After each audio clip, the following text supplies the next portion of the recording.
All right, time to make a video I don't really want to make, but what is up, guys? Python here, back with another video, and today we're going to be talking about the Jeff Merrick rumor that came out. I think it was yesterday or the day before. Sorry I didn't get this video up.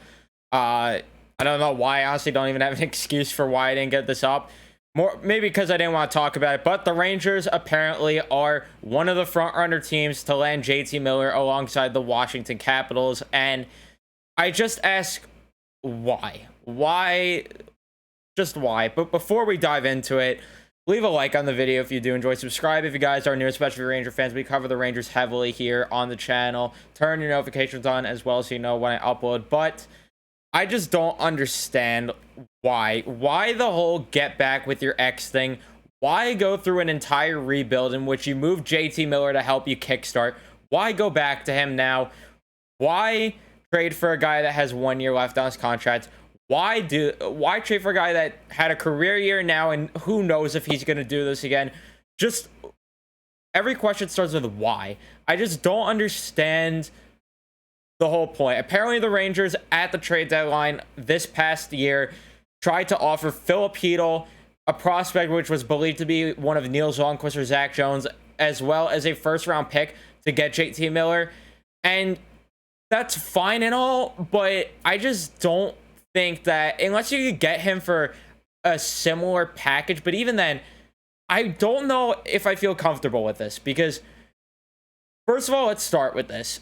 Moving one of Chytil or Kakko or Lafreniere, just any of those guys, I don't think that it makes sense for the Rangers to move any of those guys unless you're going out there and getting a guy that is going to be here for the long run, like a Pierre-Luc Dubois, like I'm trying to think of another trade target, but I can't really think of one right now, unless Alex DeBrincat's now moved. But unless it was someone like Alex DeBrincat, who you would have signed long-term, got him under contract, and they would have been here not just to help you win now, but for the foreseeable future. JT Miller, if you trade for him, he is a one-year thing. You are not signing him to an extension. You do not have the cap space, considering K'Andre Miller's off the books this upcoming year. Alexi Lafreniere's contract's going to be up this coming year. Igor's going to need an extension down the line. And with the amount JT Miller's asking for, it's not like it's a guy like Pierre Dubois, who, in my opinion, is going to get in the 6.5 to 7 million range. JT Miller is a guy that I think could get up or north of like 9.5 million if he hits the open market, or even if he signs an extension with a team.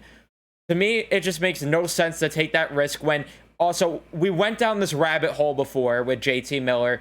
Getting back with your ex, it's just not a smart move. I know it worked with Dominic Moore, who's a fourth line guy, but it's just why. I just don't understand when he had all these issues here where he was out partying, he was going into practices drunk or just hungover, whatever it was.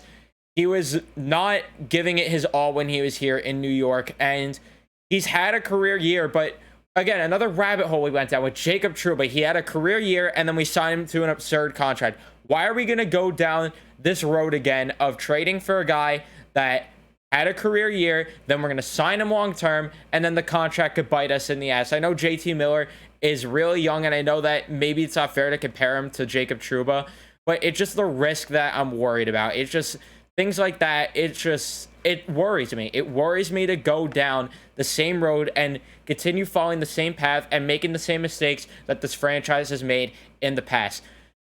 I don't think JT Miller makes sense unless you're getting him at a very, very, very affordable price where you're moving a prospect and a pick, or again, even the Alex DeBrincat deal. You look at that. That was just magic beans. Unless Miller's price has went down from after trades like that, considering Alex DeBrincat, I think, will be the better player in the long run and everything. Unless the price went down after a move like that, I just don't see the reason to go out there and trade for JT Miller when he's only going to be here for 1 year. Why move a guy like Kakko? Why move a guy like Chytil? Why move guys like that for a guy, again, that's going to be here for 1 year? And if he is here for the long term, how is that fit going to be with, again, getting back with your ex thing, with the fact that he had a career year this past year? I just don't think that it's a smart route. I know I keep saying it over and over again. I'm repeating my thoughts kind of, but maybe I'm crazy. You guys let me know in the comments, though, what you think, because I personally think that this is just a bad idea, and I think that this is just the recipe for disaster, and I'm just hoping the Rangers don't do it. I'm really hoping, but again, let me know your thoughts.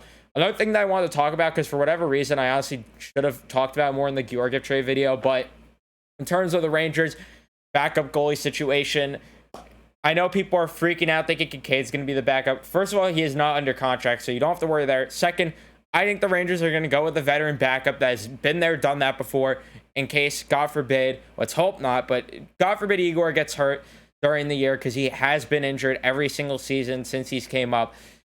You got to play it safe and sign a veteran backup who has been there, done that, like a Holtby, like a Comrie, a guy like that. So I think that's the route they're going to go down in terms of backup goalie. Just wanted to mention that there, just because I know people were freaking out on Twitter and in the comments there. But again, let me know what you guys think, mainly with the JT Miller thing. I personally am not a fan of the idea, but maybe I'm the crazy one. Again, let me know what you think. Be sure to leave a like on the video if you did enjoy. Subscribe if you guys are new, especially Ranger fans. Turn notifications on, and I will see you in the next one. Let's go, Rangers.